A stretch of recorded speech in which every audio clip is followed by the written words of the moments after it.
Cassandra? Shh. Ooh, I forgot. You asked for peace and quiet for our bonsai club.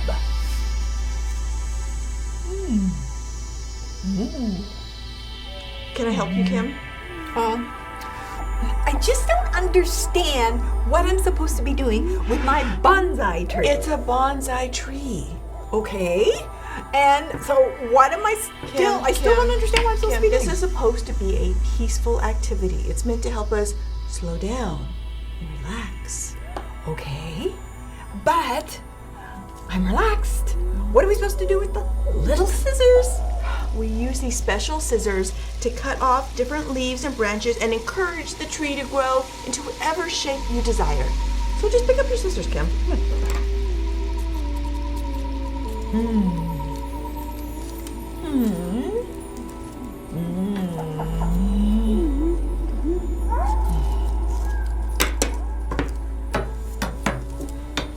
I'll be back.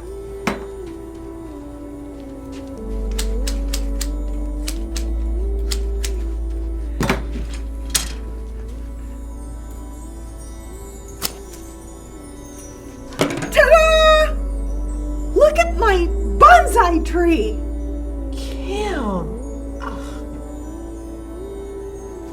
It's beautiful. Cassandra.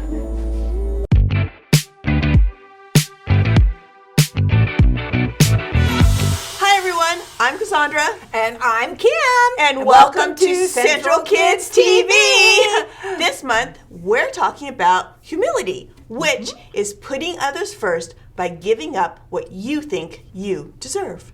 So, what are we going to do today? Because I'm just telling you, sitting here, something smells bad. It stinks. We're going to do this. Look. And this. We're going to take out the trash? No. This is for composting. Oh. It's for our garden. We're going to compost? Compost? No, compost. Oh. Here, put these on, Kim. You can help me. You want me to open the trash? Yes. Yeah. Oh, I want you to open the trash. Put those gloves on. Okay, it And smells so bad. It's all of this is going to feed our garden. It's going to be okay. so good. Okay. Gross. Got them on. Okay. What do you want to do? Okay, so go through that and see the different kind of foods that what we have in there. Oh God. Show the kids. Oh my gosh, there's eggshells and banana peels. Well, I did have eggs for breakfast and rotten lettuce. Well, yeah, you got what? Sometimes it goes bad. You got to do something with it. Oh my God. Oh, and there's soggy bread. Yeah, it is kind of stinky, guys. Oh my God. Okay, so that's good. That's good. Yeah. And then what you do, and then you this. What is that? This is coffee. Okay. Coffee grounds. So all of this. Watch, we'll put the coffee grounds. Yeah. Oh, I like coffee. Put some of that in there. They don't smell too bad. No. And then I got this over here. So we're putting coffee. All right. And paper.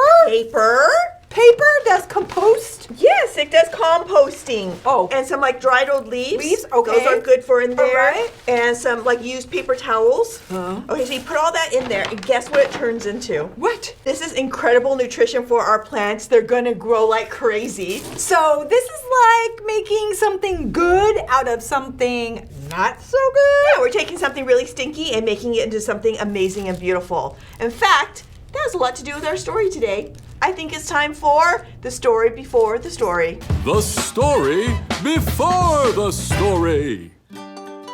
Today, we're in John, the 4th book in the New Testament.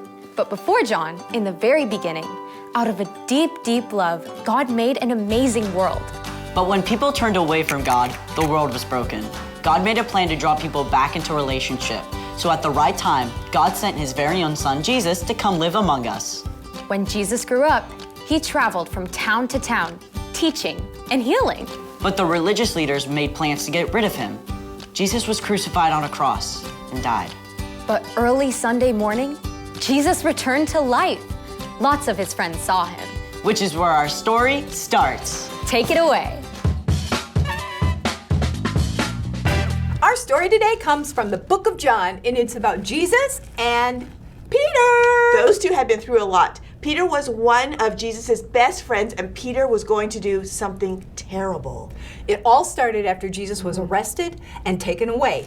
Peter followed to see where Jesus was being taken. While he was there waiting, 3 different people asked him a question. The first person said to him, "You also were there with Jesus of Galilee." And Peter responded by saying, "I don't know what you're talking about." That wasn't true. Nope. And then another person said to him, "You are one of Jesus' disciples, aren't you?" And again, Peter said, "No." That's 2 lies if you're counting. Then another person said to him, "Didn't I see you in the garden with Jesus?" And this time he was honest, right? Nope.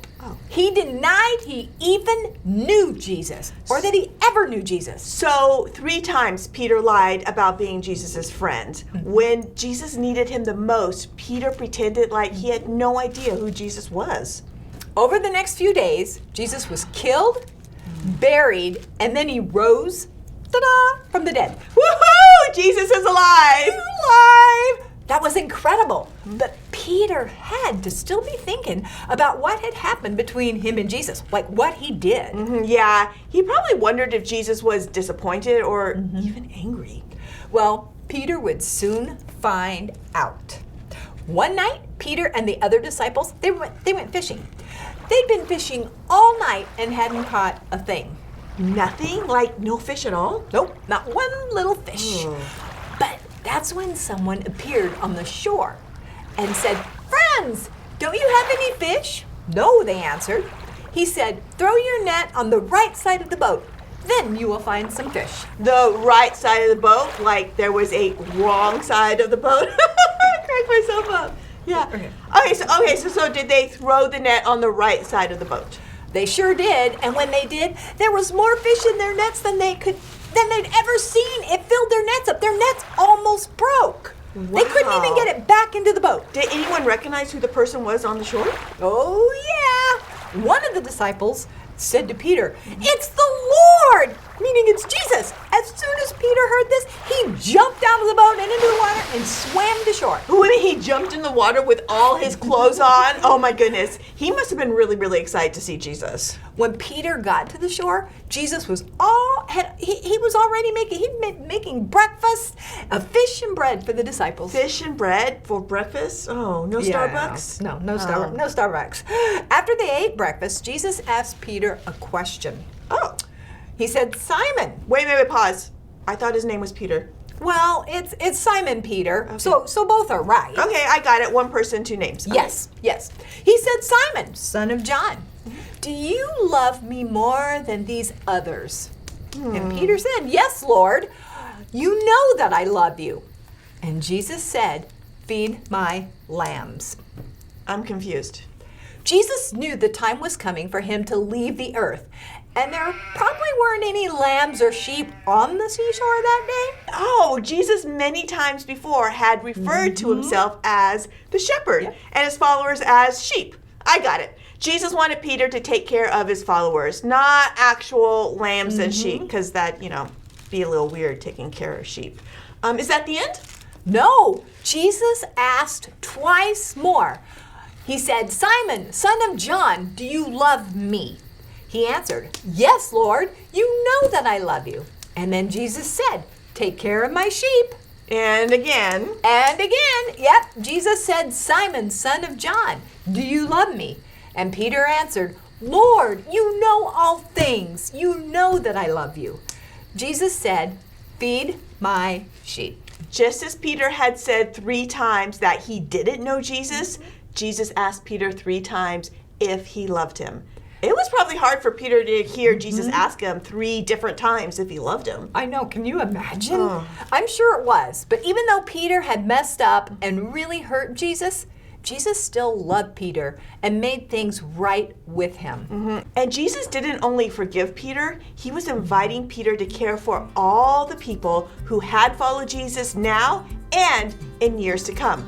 That's a huge job. Yes, it is. And it wouldn't be an easy job. But Peter would go on to take care of and love all of Jesus' followers. Peter denied Jesus 3 times, but Jesus took the time to make it right between them. Making things right isn't always easy. No, like if someone wrongs you, it's super easy to stay mad. But even if you feel like you have a right to stay mad, humility means choosing to forgive and make things right. Our big idea today is put others first by making things right. So, I've got a question for you, Kim. Okay. When is it hard to make things right? It's hard when you accidentally break something that belongs to someone else and you do not have the money to replace it or fix it. Yeah, it's hard when you say something that hurts someone else's feelings. You can't take back your words once they've left your mouth. Nope. And it's a given. We're going to mess up sometimes. We're gonna say and do things that hurt friends and family. Yeah, and friends and family are going to say and do things that hurt you too. But we should try and make things right, even when it's hard. We have an incredible example in Jesus who showed us how to forgive. And when we follow his example, we can turn a stinky situation into something amazing. Bye, everyone. We'll see you all next time on Central Kids TV.